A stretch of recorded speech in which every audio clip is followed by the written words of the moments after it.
अस्सलामुअलैकुम नाज़रीन कराम, नई वीडियो में आपको खुश आमदीद कहते हैं। मौजूदा हुकूमती ढांचा खड़ा तो कर दिया गया है इलेक्शन चोरी के नतीजे में और मैंडेट पर डाका डाल के नताइज तब्दील करके, लेकिन इसका बोझ अब बढ़ता जा रहा है और इसका बोझ इस कदर बढ़ता जा रहा है कि अब इस्टेब्लिशमेंट के लिए भी बहुत मुश्किल हो चुका है कि वो इसका वज़न उठाए। और इस्टेब्लिशमेंट ने जो कंधे दिए हुए हैं, बेहतर होगा कि इन कंधों को सहारे की बजाय जनाजे के लिए दिए जाने वाले कंधों में तब्दील किया जाए और इस फेक निज़ाम की तदफीन की जाए, इसको जनाजे में तब्दील किया जाए। ये ज़्यादा बेहतर होगा और ये जितनी जल्दी हो गया इस्टेब्लिशमेंट और मिलिट्री लीडरशिप को उतना ही फ़ायदा पहुंचेगा, वरना इस जाली निज़ाम के बोझ के तले खुद इस्टेब्लिशमेंट और फौजी क़यादत दबती चली जाएगी और हो सकता है कि इतना बोझ बढ़ जाए कि फिर वो खुद भी निकल ना सकें और इसी का शिकार हो जाएं। क्योंकि जो हक़ाइक़ नज़र आ रहे हैं वो बड़े अजीब नौइयत के हैं। उसकी वजह यह है कि हर जगह फसाद ही फसाद है, कहीं सुकून नहीं है, क्योंकि मुख्तलिफ नौइयत के ग्रुप्स इस वक्त काम कर रहे हैं और मुस्लिम लीग नवाज़ के अंदर भी मुख्तलिफ आरा पाई जाती हैं। ये आरा उसी वक्त शुरू हो गई थी जब जाली मैंडेट लेने की बात की गई थी। उस वक्त भी मुस्लिम लीग के अंदर से बहुत से लोगों ने कहा था कि ये काम ना किया जाए और नवाज शरीफ ने भी एक रात के लिए विक्ट्री स्पीच मौखर की थी, लेकिन उसके बाद उनको राज़ी किया गया, एक खुशकुन किस्म की तस्वीर दिखाई गई। हालांकि बहुत सारे लीगी रहनुमाओं ने माजरत कर ली थी कि हमें ये मैंडेट नहीं चाहिए और हम इस सिस्टम का हिस्सा नहीं बनेंगे। उसके बाद अब ज़िमनी इलेक्शन है। ज़िमनी इलेक्शन में भी मुस्लिम लीग नवाज़ की कोई भी सरकर्दा लीडरशिप इलेक्शन लड़ने के लिए तैयार नहीं है, क्योंकि उन्हें रिज़ल्ट का पता है, जबकि फॉर्म 47 के तहत वो आना नहीं चाह रहे। लिहाजा कोई भी मरकज़ी लीडर या जो इलेक्शन हार चुका है वो दोबारा से चांस लेने को तैयार नहीं है। दूसरी जानिब पंजाब असम्बली में एक ज़िमनी बजट पेश किया गया, वहाँ पे हुकूमती अरकान ही उस बजट को अपोज कर रहे हैं। कल जुल्फ़िकार अली शाह ने कहा कि ये जाली बजट है, बार बार मक्खी पर मक्खी मारी जा रही है, सांस नहीं आ रही। हम बहुत मुश्किल मराहिल में हैं, जहाँ ट्रांसपेरेंसी ना रखनी हो वहाँ इतनी मालूमात दे दी जाती हैं कि जहन काम ही ना करे। हम IMF के सामने लेटे हुए हैं। ज़राए आमदन का दुरुस्त इस्तेमाल किया जाए और हमें समझाया जाए, पढ़ाया जाए कि हम क्या करने आए हैं। हमें अंधेरे में रख कर इस्तिहकाक मजरूह किया जा रहा है। उन्होंने कहा कि हमारे सामने 3 किलो किताबों का वज़न रख दिया गया है और हमें कहा जा रहा है कि आप इसकी मंजूरी दे दें, लिहाजा मंजूरी इस तरह नहीं हो सकती। दूसरी जानिब पंजाब असम्बली में कल पहली दफ़ा देखा गया, हुकूमत पंजाब असम्बली में मुस्लिम लीग नवाज़ की है। मरियम नवाज़ चीफ मिनिस्टर हैं, फॉर्म 47 वाली हुकूमत, और इनकी सीटों की तादाद 200 से ज़्यादा है, जबकि PTI की सीटों की तादाद बमुश्किल 100 है, यानी डबल का फ़र्क है। जबकि कल नून लीग के 200 अरकान एहतजाजन वॉकआउट कर गए असम्बली से। उसकी वजह क्या बनी? उसकी वजह यह बनी कि इमरान खान की तस्वीर लेकर आए थे, क्योंकि अपोजिशन लीडर मुकर्रर हुए हैं अहमद खान भच्चर। उन्होंने अपनी तकरीर का आगाज़ किया और उन्होंने सामने इमरान खान की तस्वीर रखी हुई थी। अब मसला यह है कि एक तरफ नवाज शरीफ जो कि हुकूमत का हिस्सा है, ना ही वो वज़ीर आज़म है, ना ही उनके पास कोई ओहदा है, वो एक MNA हैं फॉर्म 47 के। अगर वो इजलास की सदारत कर सकते हैं पंजाब के, फिर अगर वो रिपोर्ट मांग सकते हैं इसहाक डार से वज़ारत ख़ारजा की और तारिक फ़ातमी को बराह रास्त टास्क दे सकते हैं कि फ़लाँ मुल्क से रब्ता करें, फ़लाँ के साथ ये करें, अगर नवाज शरीफ ये काम कर सकते हैं तो फिर इमरान खान की तस्वीर लाने में क्या इशू है? तो इस तस्वीर लाने पर ही भरपूर किस्म का हंगामा हुआ और इतना हंगामा हुआ कि डिप्टी स्पीकर को इजलास मुलतवी करना पड़ा और इस दौरान हुकूमती अरकान ऐवान से वॉकआउट कर गए। अब बजट वाला मामला था।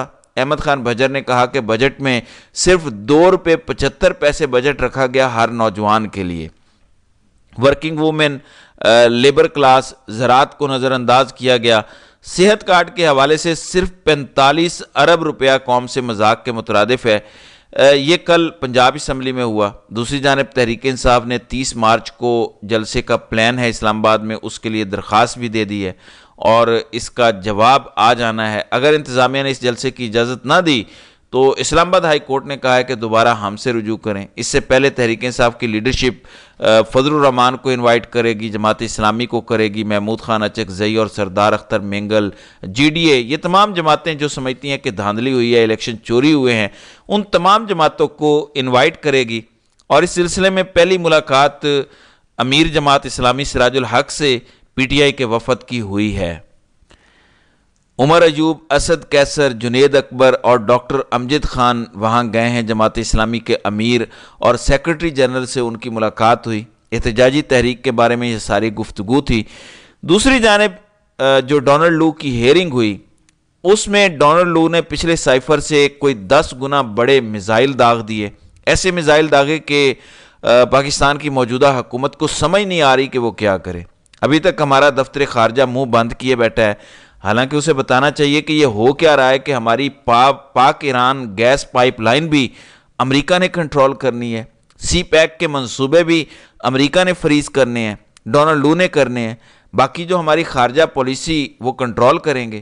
پھر سائفر کے معاملے میں جو ڈسکشن آئی ہے سامنے، اس میں اسد مجید پہ سارے کا سارا ملبہ ڈال دیا ڈونلڈ لو نے، ان پہ الزام عائد کیا ہے۔ تو اس لیے دفتر خارجہ کو بولنا چاہیے، ہماری وزارت خارجہ کو بولنا چاہیے، وزیر خارجہ کا سٹیٹمنٹ آنا چاہیے، لیکن دفتر خارجہ نے کل یہ کہہ کر خاموشی اختیار کی کہ سائفر پر جو ہم نے کہنا تھا کہہ دیا ہے، اب یہ سیاسی معاملہ ہے، اس پر وزیر اطلاعات سے رابطہ کریں اور ان سے موقف لیں۔ ناظرین کرام، یہ حیرت انگیز بات ہے کہ ادھر ڈونلڈ لو ہیں، اسسٹنٹ سیکرٹری آف اسٹیٹ یعنی کہ نائب وزیر خارجہ ہیں، اور کانگریشنل کمیٹی میں یہ ساری ڈسکشن ہوئی ہے، امپورٹنٹ امریکن پارلیمنٹیرینز اس میں ڈسکشن کر رہے ہیں، سوال و جواب ہوا ہے، لائیو دیکھا گیا ہے، جبکہ ہماری وزارت خارجہ کہہ رہی ہے کہ یہ سیاسی بیان ہے، اس کو وزارت اطلاع و نشریات کو دیکھنا چاہیے۔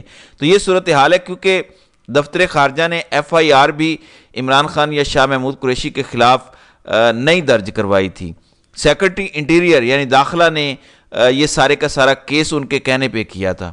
پھر کل خصوصی سرمایہ کاری کونسل جو آئیڈیا ہے army chief general Asim Munir کا، کل اس کی ایک تعارفی نشست ہوئی۔ اب شہباز شریف اور مریم نواز کی یہ خواہش تھی کہ عاصم منیر کے ساتھ ایک گروپ فوٹو ہو جائے، لیکن آرمی چیف اور دیگر فوجی قیادت نے ان سے معذرت کی اور وہ میٹنگ کا کہہ کر وہاں سے نکل گئے۔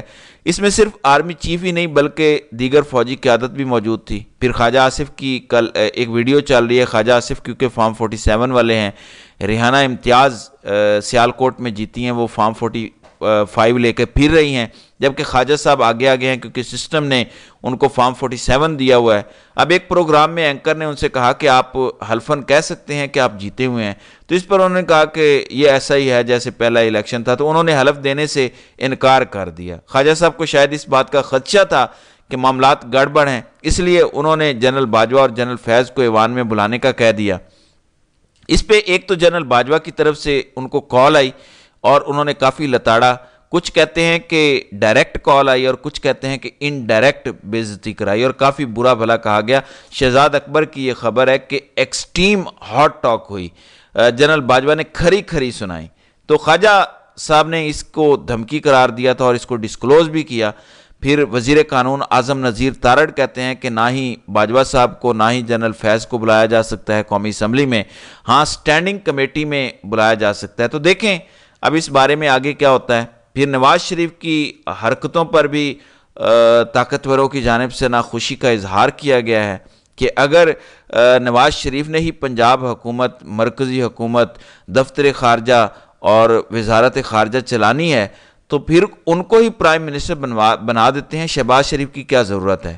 تو نواز شریف کو بھی ایک میسج دیا گیا ہے کہ آپ ذرا احتیاط کریں اور اندرونی سیاست سے ذرا دور رہیں۔